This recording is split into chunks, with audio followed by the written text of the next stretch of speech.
बबीता प्रसाद। मेरे हस्बैंड का नाम है राजेंद्र प्रसाद। मैं घर पे अकेली थी और हमारे ऊपर की जो हमारे पड़ोसी हैं वो ऊपर चढ़ के वो लोग हमारे पाइप को तोड़ रहे थे। तो उसमें मैं बोली कि हमारे पाइप को क्यों आप लोग तोड़ रहे हैं। तो बोलती हैं कि उनकी दोनों बहन थी और उसका भाई था गुड्डू, आरती, सोनी। ये लोग बोलती हैं कि तुम ज़्यादा बोलोगी तो तुम्हारा माथा फोड़ देंगे। हम बोले क्यों भाई। फिर हम अंदर चले आए। इतने में गुड्डू श्रीवास्तव जो है अपने साथियों को लेके हमारे आवास पे आ गया और हमारे बड़े वाले गेट, छोटे वाले गेट सबको उन्होंने तोड़ दिया। तोड़ के और हमारे जो 4 व्हीलर गाड़ी हमारी है उसको शीशा तोड़ दिया। उसका सब कुछ तोड़ ताड़ के ये लोग और पूरा हमारे घर पर पत्थरबाजी करने लगे। उसके बाद हमारे पाइप को तोड़ दिए। तोड़ने के बाद हम जब अपने बेटा को बुलाएं, हमारा बेटा छोटा सा संस्था में काम करता है, अपने बेटे को बुलाएं फ़ोन करके।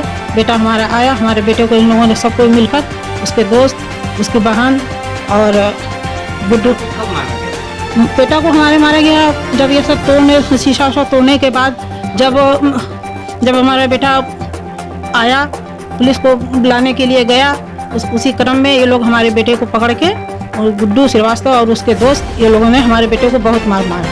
तो बेटा को कहाँ पे मारा? रास्ते में रोक के जाते वक्त या आते वक्त? आते वक्त हमारे बेटे को इन्होंने पकड़ के, इनके दोस्त और ये गुड्डू श्रीवास्तव ये लोगों ने बहुत मारे।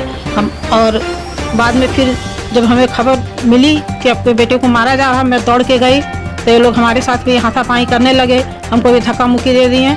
उसके बाद मैं फिर किसी तरह अपने बेटे को वहाँ से छुड़ाकर घर ले आई और उसके बाद ये लोग फिर मुझे पूरा धमकी देने लगे। हमारे हस्बैंड नहीं थे, हमारे हस्बैंड पिकनिक गए हुए थे। तो ये लोग जो हैं पूरा धमकी देने लगे कि तुम और तुम्हारे बेटे और तुम्हारे हस्बैंड को हम लोग जान से मार देंगे। फिर हम लोग थाने गए। थाने जाने के बाद वहाँ से वो लोग आए, अधिकारी जो भी थे। अब मैं तो उन्हें पहचानती नहीं हूँ कि कौन से थे, IAS थे कि क्या थे, वो तो मैं पहचानती नहीं हूँ।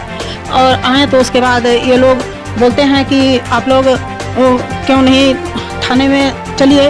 हमने सर थाने हम क्यों जाए, गलती हम किए नहीं, थाने हम क्यों जाएं। थाने हम गए नहीं। तो ये लोग बोलते हैं कि हम लोग कुछ नहीं कर सकते हैं और आपको जो भी करना है आप अपने से कीजिए, हम लोग कुछ नहीं कर सकते। थाना में आवेदन दिए? हम लोग दिए हैं आवेदन। बोले कि ये क्या आवेदन लिखे हम लोग। तो ये लोग बोलते हैं कि क्या कहानी बना के लेके आप लोग आए हैं, इस आवेदन से कोई काम। तो बताइए कि किस तरह का आवेदन हम लोग लिखें। आवेदन जो हमारे साथ किया गया मैं वही बोली। तो सर वहाँ पे जाके बोले कि ये आवेदन आपका सही नहीं है, ये कहानी है, आप इसको कहीं और से लिखवा के ले आइए। तो मैं मतलब कहाँ जाऊँ लिखवाने के लिए सर। और मैं खुद पढ़ी लिखी हूँ, मैं अपने से लिखी, बताई, सब कुछ की, लेकिन हमारे बात का कोई मतलब सुनवाई नहीं है, कुछ नहीं है। और हमें रोज़ पर रोज़ धमकी मिलते जा रही है। कभी उनकी बेटी, कभी उनका बेटा, कभी उनके हस्बैंड, सब कोई मुझे मतलब धमकी देते हैं कि तुम ये क्वार्टर छोड़ दो, नहीं तो तुमको जान से तुम लोगों को, पूरे फैमिली को हम लोग मार देंगे। और सुरक्षा के नाम पे तो हमको कुछ मिल ही नहीं रहा है। तो क्या बेटी लोग भी कोई आरोप लगा रही है? हाँ, बेटी तो मतलब देखिए गाली गलौज करती है, मतलब अभी तो आज भी गाली दे रही थी उनकी बेटी कि तुमको मारेंगे, तुमको ये करेंगे, तुम अकेले रहती हो, तुमको ऐसे कर देंगे। और बेटा तो रोज ही मतलब बहुत गंदी गंदी भद्दी भद्दी गाली हमको देता है। तो बताइए कि हम लोग मतलब हमारे हस्बैंड ड्यूटी करने वाले हैं, बेटा हमारा छोटा सा NGO में काम करता है, तो हम मतलब क्या अपना घर छोड़ के चले जाएं? यही इन लोगों का कहना है कि तुम लोग घर को खाली कर दो। तो हम लोग, हमारे हस्बैंड एम्प्लॉई हैं, तो हम घर खाली करके कहाँ जाएं?